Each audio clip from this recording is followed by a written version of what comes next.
If you're scared of AI right now, you're already losing. Gary Vaynerchuk just laid out why the next 10 years will create more wealth than the last 30, but only for a very specific type of person.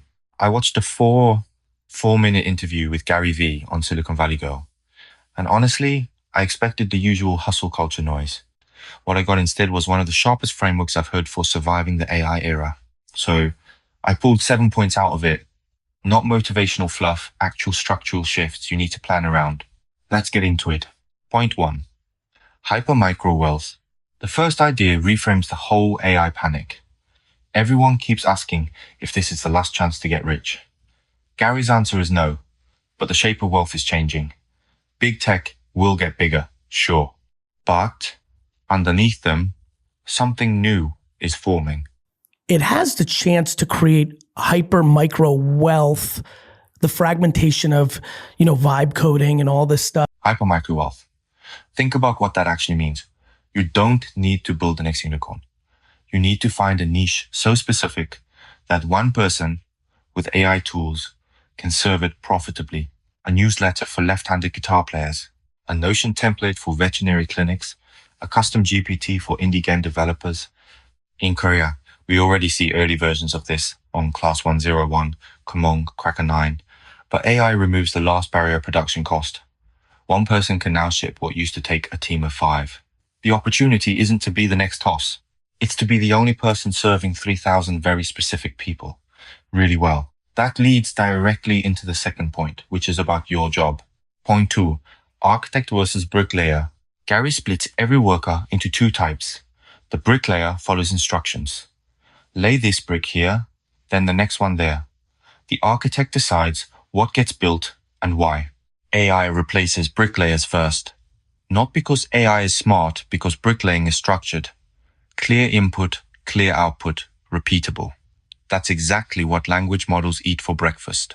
Here's the uncomfortable part for Korean office workers. A lot of mid-level roles in Korean companies are bricklayer work dressed up as professional jobs, writing reports based on a template, making decks from existing data, coordinating between teams using fixed processes. All of that is automatable within 24 months. The architect, on the other hand, decides the vision, what problem to solve, which trade-offs to accept, how the pieces fit together. That role gets more valuable, not less. So the question isn't, is your job safe? It's how much architect work is in your day and how do you push that number up? Point 3. Failure is an asset. Third point. And this one Gary gets a little aggressive about. He hates the excuse. Why should I start if Google will copy me? Or why should I build if AI will replace it? Just talking to fake entrepreneurs. Okay. Real entrepreneurs are willing to lose. His logic is brutal but correct. Real builders ship anyway, because even if the thing fails, the skills, the network, the judgment you build along the way, that's the actual asset. Because everything you learn along the way will set up your next thing. What are you going to do, lay down and cry? I don't know, find something else. Because I'm talking to a lot of entrepreneurs. Yeah. Korean culture punishes failure hard. One failed startup and you're labeled. But Gary's frame flips it. Failure isn't the opposite of success. It's the raw material for the next attempt. And if you don't ship because you're scared, you don't even get the raw material. Cry? I don't know, find something else. Because I'm talking to a lot of entrepreneurs. Yeah. They're in this stage. They're like, oh, I really want to do this. But then, it's... That line hit me because the alternative to trying isn't safety, it's stagnation with extra steps. Point 4, the barbell economy. Fourth point, and this one is structural. Gary describes the future economy as a barbell. Heavy on both ends, thin in the middle. On one end, you have big tech, OpenAI, Google, Meta, Nvidia. They capture massive value because they own the infrastructure. On the other end, you have millions of solo operators and tiny teams using AI to serve niches. The middle is where it gets dangerous. Mid-sized agencies, mid-level managers, mid-tier SaaS companies. Gary even named his own company, VaynerMedia, as exposed. If you're in the middle, you're too big to be nimble and too small to dominate. This maps perfectly onto Korea.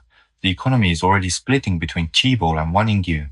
The middle layer The 50 to 500 person companies, the team leads who manage but don't build, that's the squeeze zone. Your move is to pick a side. Either go deep into a niche as a solo, or get inside a platform that has real scale. Standing in the middle and hoping is not a plan. Point 5. The analog comeback. Now, here's the counterintuitive one. The more digital the world gets, the more valuable analog experiences become. Gary's point is that AI will flood every screen with infinite content, infinite videos, infinite text, infinite images. When supply goes to infinity, price goes to zero. So what becomes scarce? Real rooms, real food, real people in the same physical space. Look at Korea right now. Pop-up stores are everywhere. Fan meetings sell out in seconds. Experience-based exhibitions are booming. That's not a trend, that's the market pricing in scarcity. As AI content explodes, the dinner with 5 real friends becomes a luxury good.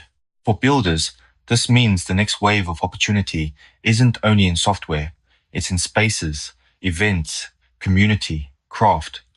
The thing AI can't replicate is the body in the room. Point 6. Process over outcome. 6th point, and this one is the most personal. Gary said something I had to rewind twice. With losing. Hmm. I like it. What do you tell yourself when you lose? He likes losing. Not in a performative way, he means it, because for him, business is the game. Outcomes are temporary, but the process of playing is what he actually enjoys. And then he dropped this. Security. Yeah. Ego is just pure insecurity. Yeah. Posturing, Yeah. trying to be the big dog, that just means you're scared. That means Ego is just insecurity in a suit. Think about that for a second. Every time we tie our self-worth to a job title, a salary number, a follower count, we're outsourcing our identity to things that can be taken away tomorrow. Korean society pushes outcome first, thinking hard. SKY University, Samsung, apartment in Gangnam. But Gary's argument is that this is the path to permanent anxiety. The escape is to fall in love with the process building, learning, shipping, and let the outcomes happen as a side effect. This isn't soft advice. It's the only mindset that survives 10 years of failed attempts before something works. Point 7. The immigrant formula and optimism. Last point. Gary calls it the immigrant formula. 3 traits. Self-awareness, humility, curiosity. Self-awareness, know what you're actually good at, not what you wish you were good at. Humility, be willing to start at the bottom. He gave the example of a Soviet engineer cleaning toilets in America to rebuild. No ego attached to past status. Curiosity, treat every new environment as a puzzle worth learning. And then he tied it all together with optimism. Not the naive kind, the practical kind. practical to be pessimistic and cynical. It is not practical. Yeah. You heard Bill Gurley's name enough times today that I think you know what's coming. His logic is clean. If you're pessimistic about AI and you're wrong, you miss every opportunity. If you're pessimistic and you're right, the world ends and your job didn't matter anyway.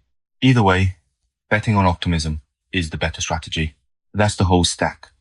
Hyper micro wealth, architect over bricklayer, failure as raw material, the barbell economy, the analog comeback, process over outcome, and the immigrant formula, plus practical optimism. If you take one thing from this video, take this. Fear is a bad planner. The people who win the next decade aren't the ones who predicted AI correctly. They're the ones who kept shipping while everyone else was arguing about it. Next video, I'll break down what hyper micro wealth actually looks like in practice, with real examples of solo operators making real money in niches you've never heard of. See you then.